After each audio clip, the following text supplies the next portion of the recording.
As I'm looking through the news, I found a congressional report on U.S. strategic bombers. And part of it I find to be very, very enlightening.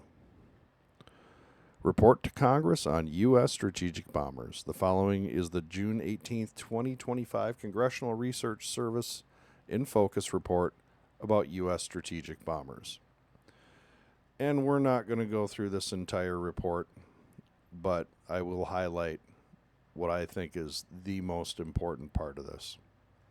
What this is basically just a general informational report to members of Congress about what the United States Strategic Bomber Force is, what it does, what its assets are, what those assets' capability are, where those assets are stationed.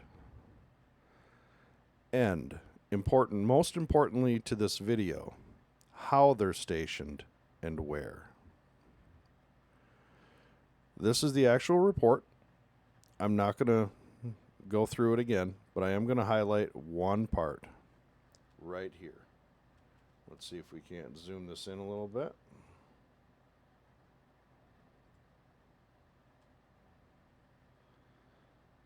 Base hardening. This is a subject that I've been on since the beginning of this channel. Base hardening. Recently, some outside analysts and Air Force officials have raised the possibility of base hardening to improve protection against potential missile strikes with improved logistics and reinforced shelters. Some members of Congress have argued for such hardening and passive defenses, including distributing forces, camouflage and concealment at Air Force bases in the Indo-Pacific. Members may consider whether or not to provide funding to bolster the infrastructure at the main operating bases and whether to do so at smaller airfields to support the dispersion of forces. To add resilience to forward operating in the Pacific, some retired military officials say the U.S. Air Force may need more power generation, storage, and distribution, improved connectivity, and logistics. This is the part I find most important out of this, well, basically information given to members of Congress.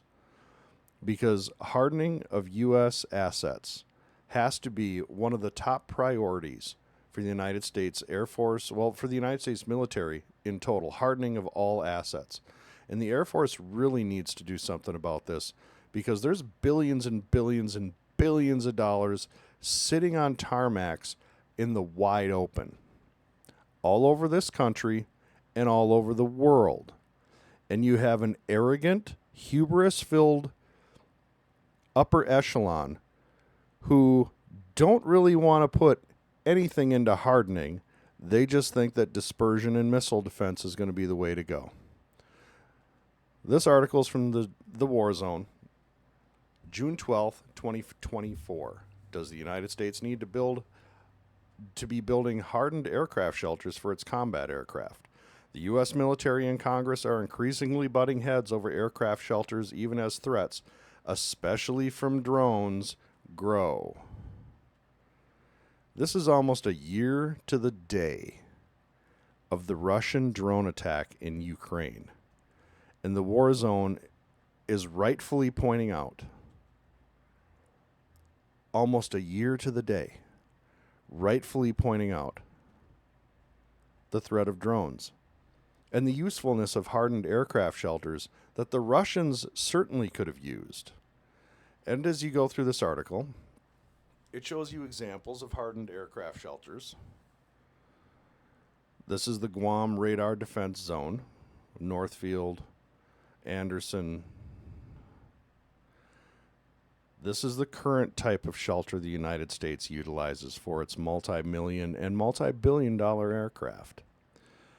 An open canvas shelter at Seymour Jackson. That F-15 looks a little chilly.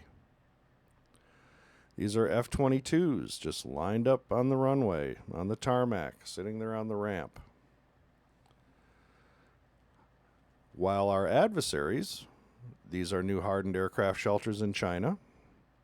These are additional hardened aircraft shelters in China.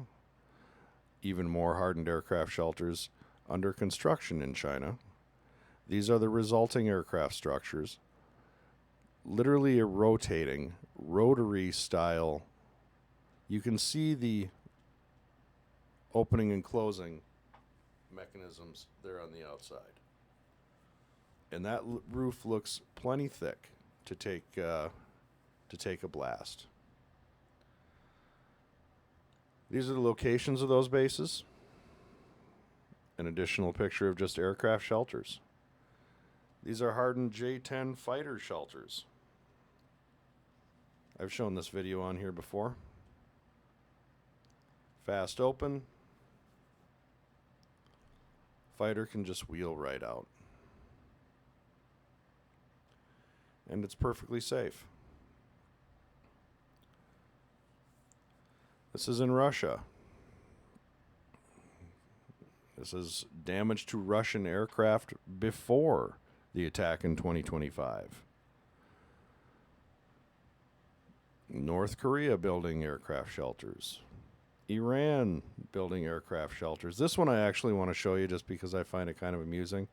I'm sure this is, well, at least without electricity and probably rubble. However, I did find it amusing that the aircraft that they're unveiling here is an F-4 Phantom. The best the 1960s had to offer. The Iranian feared F-4 Phantom. I'm sure they made wonderful ground targets. This is just one article. There's many articles about hardened aircraft shelters in the war zone. One of the most important images coming out of the war zone is this one. The effects of submunition-armed missiles with a 450-foot radius of effect.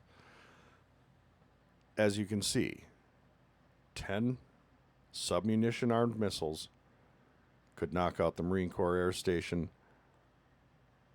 Awakuni, Naval Support Facility Diego Garcia, or even Langley. 10 with submunitions. 10. And this is the statement I want to really kind of highlight here.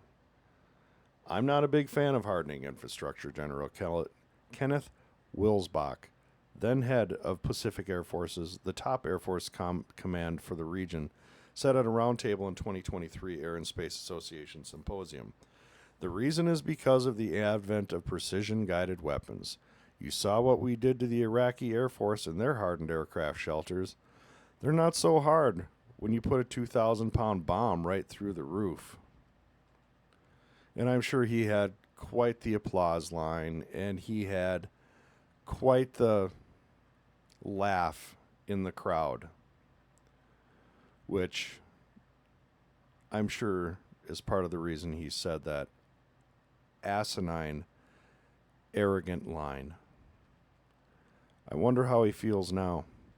Russian strategic bombers destroyed an unprecedented wide-scale drone attack. The attacks that went after the heart of Russia's strategic aviation capabilities and one arm of its nuclear deterrent should serve as a global wake-up call. After what we saw, after what the Ukrainians did, that statement is almost libelous if anything were to happen, in my opinion. Almost libelous because of the sheer arrogance and hubris of it. And I want to bring to your attention this one image.